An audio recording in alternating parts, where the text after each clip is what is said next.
Достар, қалайсыздар? 40 жылдық деген өте күшті өтті күйеуімнің.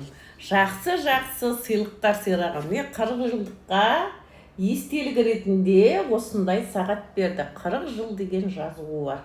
Естелік па? Естелік. Күшті ма? Күшті. Сосын келіншектерге мынандай нан салғыш берді. Жақсы ма? Жақсы. Күшті істеген бәрін.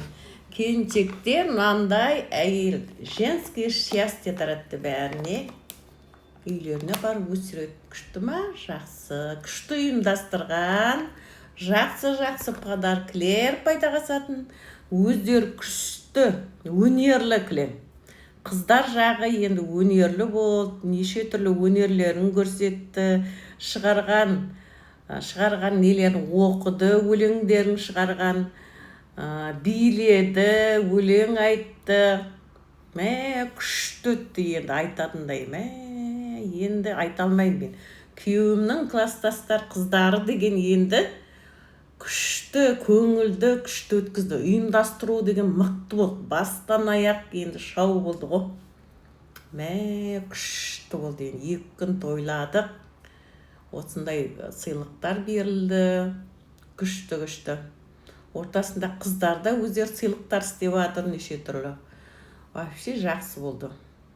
Осындай болу керек қой. Кездесуді ұйымдастырған адам енді бәр жағын ойлаған ғой, бәр жағын. Айтатын жоқ енді.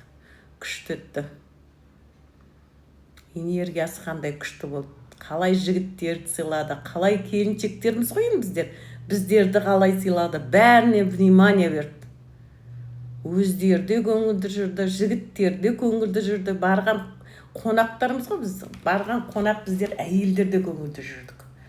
Күшті өтті енді. Мынандай 40 жылдықты ұйымдастырған адам, бәрі ұйымдастырған адамға байланысты екен.